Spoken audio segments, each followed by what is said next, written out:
What is going on, beautiful people? I am Lee Hammock, the diagnosed self-aware narcissist known as mental illness, and welcome to another episode of A Narcissist Explains. In today's episode, we're talking about how narcissists miss the old you. They miss the original version of yourself. Stay tuned, like, and subscribe. So, narcissists miss the old you. And of course, if you're new here, I'm actually a diagnosed narcissist.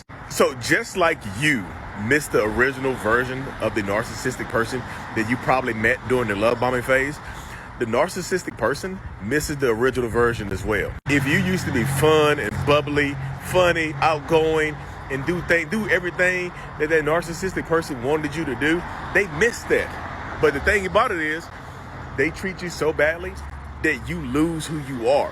You change in the relationship just like the narcissistic person changes. But typically, your changes are a result of being treated badly and being conditioned to not speak up, being conditioned to not go out and have fun, being conditioned to change who you are in order to fit that person. So that's one of the things that used to bug me in my own personal life, that like my wife changed and she wasn't fun and outgoing anymore. I was like, what is wrong with you? Why can't you go back to being the old you? Not realizing it was my fault that she wasn't the old original version of herself. Not realizing it was my fault that she got conditioned to not speak up, not speak her piece, or not be who she was, not be comfortable in her own skin. So a narcissist will say that they miss the old you, but not take accountability for why you changed who you are. If you made it this far, go ahead and like and subscribe. So welcome back, folks. Welcome back. So I know it sounds kind of counterintuitive, kind of counter like what you learned about narcissist and toxic people, but it's true. There's a truth there. How narcissistic people miss the old original version of you. Like they miss the person that they originally met when they got with you, when they started messing with you, when y'all started dating or whatever. They miss you. They do. And I know what people say. They're like, well, Lee, we missed the old version of the narcissist too. Does that make me a narcissist? No. You were your real self in the beginning of a relationship with a narcissist, right? You were authentically you. You brought you to the table, right? Whereas that narcissistic person brought someone else to the table. They sent their representative to meet you. They became who they needed to be to get you to fall in love with them, right? Whereas you brought yourself. You were really being you. So they miss the original version of who you were in the beginning. Like you might have missed the red flags. You might have ignored the red flags. You might have put up with a lot of different things. But once you started to discover who they were, who they are, they missed kind of the naivety. Naivety is how you say it? Naivety. They miss how naive you might have been in the beginning. They miss being able to manipulate you and get away with it. They miss being able to get you to question your reality. They miss those things about you right there. So when people ask me, they're like, do narcissists ever miss you? Do they miss you? Ask yourself, what did they miss? What did they miss about you? So that's why I just tell people, like in the grand scheme of things, with who you're dealing with how you're dealing with things with this narcissistic person, ask yourself, what is it that they miss about you? Because in the beginning, you might have been fun, outgoing. You were a different person. One of the first things that you lose in a relationship with a narcissist, and I have a video on that, is your identity. You lose your identity, like you lose the essence of who you are. And it can come from a few different things, constantly being in fight or flight, not knowing what's going on, not knowing what's coming next. There's a few different things of how you get to where you're going, how you get to where you are in these spaces, right?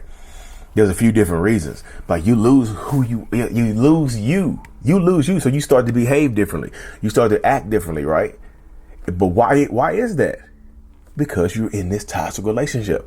No, the narcissistic person won't take accountability for you being different. They'll just say you've changed. You're not who you.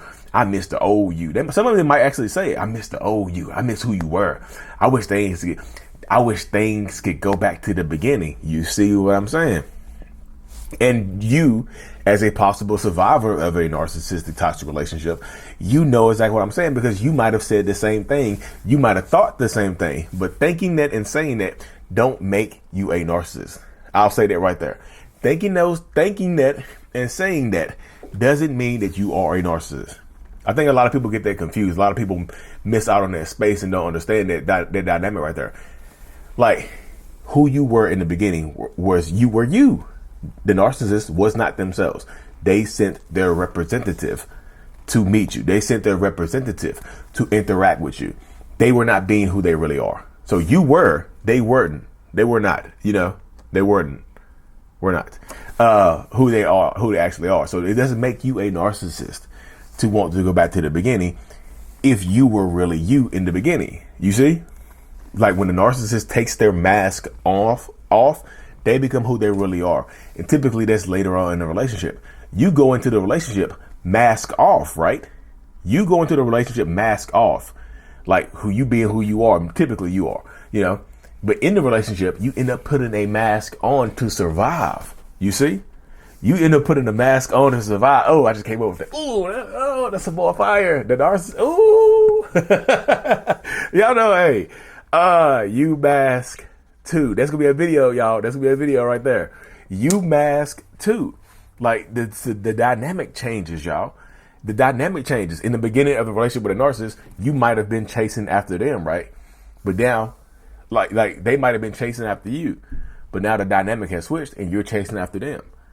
They were masking in the beginning, and then now the dynamic has switched and you're masking in the relationship to survive. You lose who you are because you walk around with this mask on all the time, and you take your mask off in your comfortable areas, which is typically around your friends and family, which is why you might behave differently. Which is why you might behave differently in front of your friends and family or around your friends and family than you do for this narcissistic person. I'm going to go, that's going to be a fire video when I make it. It's coming soon too. Like you mask too. What y'all, these ideas. I'm so grateful for y'all. You mask as well. So if you end up dealing with if you are dealing with a narcissistic person, toxic person, whatever, right? And you just think to yourself, you might miss the old you as well. I'll say that right there. You are probably going to miss the old you as well. You're probably going to forget the things that you like to do, the things that you want to do. You're going to miss out on, you're going to feel like you're missing out on a lot of different things, right? Like, I don't know what I like to do anymore. I don't know who I am anymore. You lose a lot of self-love in these relationship dynamics with narcissists and toxic people. You really, really do, y'all. You lose a lot of self-love. You lose a lot in these spaces. So you have to start the healing journey. Like I have a self-love journal that's available on Amazon, and I have a self-love course called Lee Hammock I Love Me, a self-love journal. Just search Amazon Lee Hammock self-love, and it pops up to help you rebuild that self-love and just rediscover yourself after you get out of it. But anyways, y'all, thank y'all for tuning in to another episode. Like and subscribe for more. And as always, y'all, Mental Healness is out. Peace. Thank you so much for making it to the end of my video. You are a mental healness rock star, and I appreciate you for being here. If you haven't already, make sure to click on the screen to subscribe to the channel and watch another one of my videos in my playlist. There's also a link available up here for you to purchase my kids' book, Remember It's Not Your Fault, on Amazon. So check that out. Thank you. I will see you in the next video. Peace.